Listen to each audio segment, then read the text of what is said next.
For over a century, Collingwood's black and white stripes have been more than just colours. They're a uniform of defiance, tradition and pride. But in 1982, on a cold April night under the lights of VFL Park, the Magpies took the field without them, and then they lost.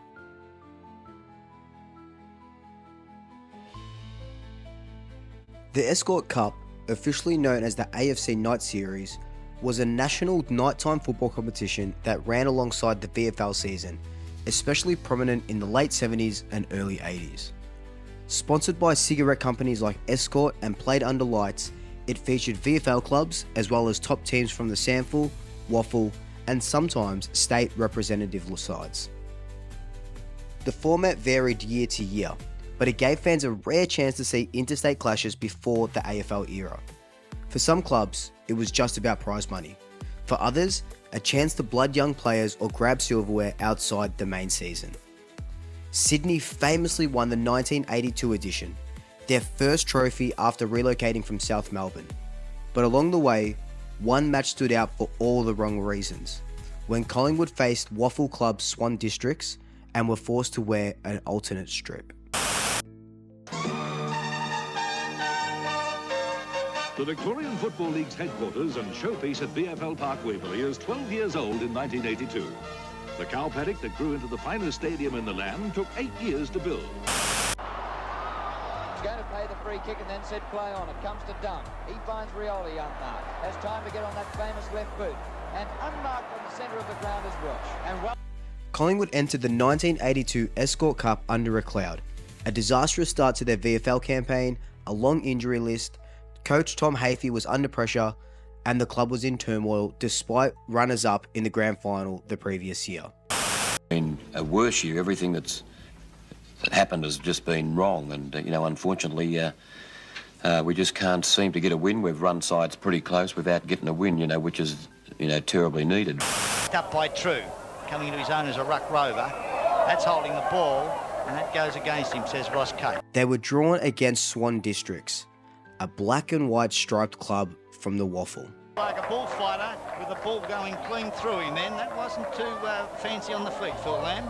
There he goes, Phil Narkle taking this kick in the back line, wing, forward line, doesn't matter what. Both clubs shared the same colours, and back in 1982, there were no clash guernseys, no alternate strips, and the only way to work out who would wear the iconic black and white stripes was via a coin toss, which Collingwood lost.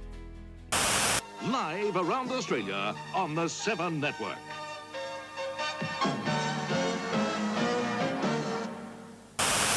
So the Swan Districts got to wear their black and white stripes, and Collingwood was scrambling for something to wear.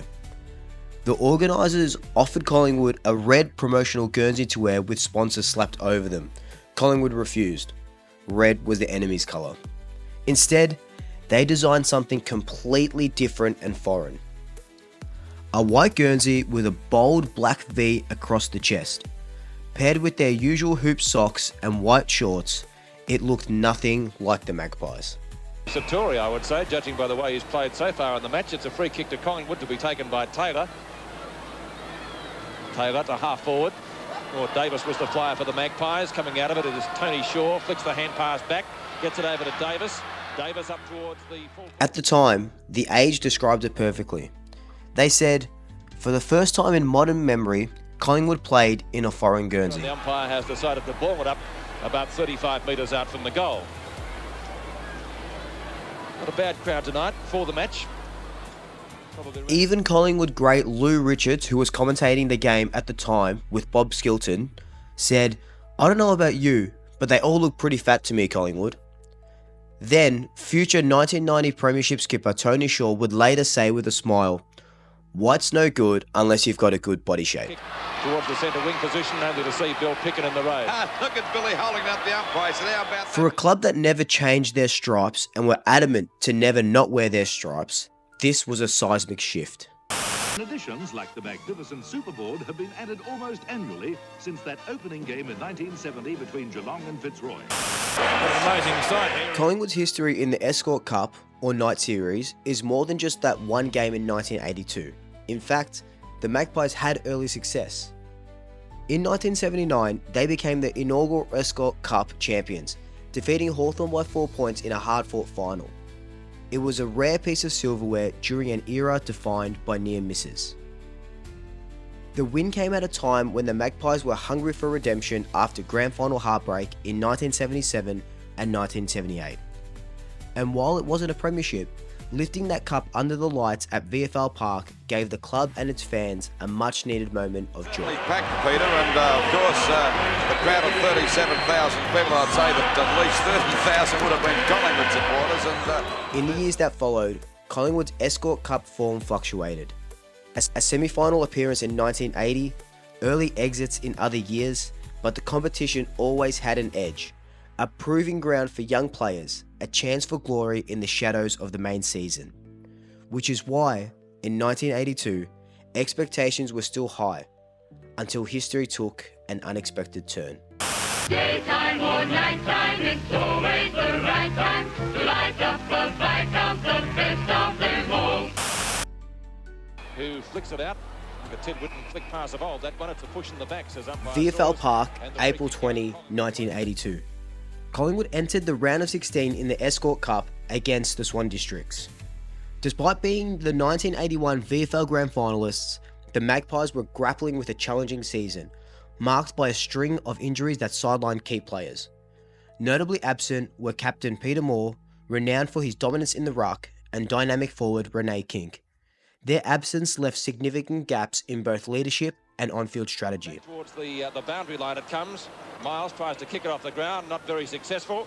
Lovell's in there for the Magpies, finally gets it out. On the opening bounce, Collingwood's lineup appeared unsettled.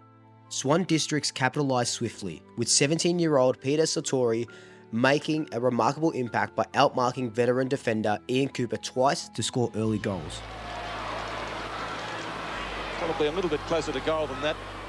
The first quarter concluded with Swan Districts leading 3-1-19 to Collingwood 0-4-4, leaving the Magpies goalless and on the back foot. About to kick off now. I feel sure that he has actually been signed by Richmond, Peter. Goes towards the outer side. He's doing pretty well so far. In the second quarter, Collingwood sought to regain composure. 6 minutes in, Craig Davis, assisted by Noel Lovell's smart play, snapped the team's first goal. This ignited a brief resurgence, with the Magpies adding 3 more goals. However, Swan Districts responded with 3 of their own, maintaining an 11-point lead at half-time. Comes down there to Narkle. Ball kicked up there towards the full forward zone. Oh, Mark dropped by Cooper. Going after it is Richardson. A hand pass back to Baker. Another goal coming up. Another goal to Swan Districts.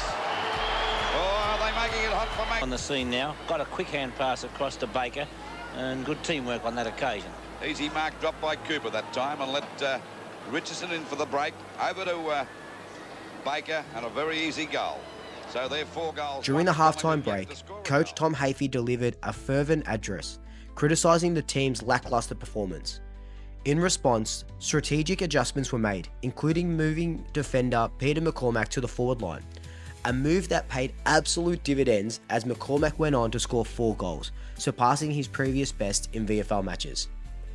The third quarter saw Collingwood narrowing the gap, trailing by just 2 points at the final change. However, the final term unveiled Collingwood's vulnerabilities. Swan Districts intensified their efforts, showcasing fierce tackling and unwavering commitment to each other. They outscored the Magpies 4-2 in the last quarter, culminating in a 10-point victory with a final score of 13-9-87 to 11-11-77. This defeat underscored the challenges Collingwood faced during the 1982 season, highlighting the impact of missing key players and internal team dynamics.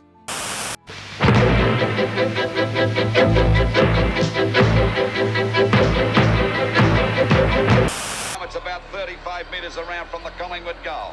There's 77 points. The Swan Districts doing it pretty well too. 87 points. What a dismal night for the Magpies. After the game, the press had a field day. Coach Tom Hafey didn't speak to reporters. He left the media duties to club president John Hickey, who admitted we weren't good enough. Behind closed doors, Hafey delivered a 35-minute tirade in the rooms. The club was in turmoil. The loss added to an already dreadful season. Hafey would be sacked within 2 months. By year's end, a reform ticket known as the New Magpies would take control of the board. Cooper copped his mate right in the face that time. Down they go, but Swan Districts not giving up. They're holding the ball there, and they won't release as the umpire's going to... The 1982 Escort Cup loss became symbolic of the chaos that engulfed the club. Not just the performance, but the image. An unfamiliar white jumper, the symbolic stripping of identity. A club that prides itself on tradition forced to compromise. That white guernsey, never worn again, but never forgotten. In the years since, fans and historians look back on that night with a mix of disbelief and curiosity. It's a cult moment in Collingwood history. Proof that even the Pies, the most steadfast club in the game, once had to bend. And when they did, they broke. Handball into the open spaces. Fogarty backs him up, gives the hand pass further downfield. Unfortunately, it's tapped back to in the air, and there's the siren. Swan Districts have brought off the upset. And the final scores at VFL Park, oh boy, are they happy. Collingwood on 11-11-77 being defeated by Swan Districts 13-9-87. Well, a big upset, and you can see the very, very elated Swan Districts players. There's Kenny, Richardson, Boucher, and Alan Sidebottom. Very, very happy players. That puts them, I think, into the quarterfinals. And Collingwood leaving the field in strange jumpers and... not feeling the best, I shouldn't imagine. No, their second defeat here in 3 days, so they wouldn't be too happy, but of course they had a lot of players out. Let's not make excuses for them, though. They were beaten on the night by a better side. And just repeating that final score, Swan Districts 13-9-87 defeating Collingwood 11-11-77 here at VFL Park.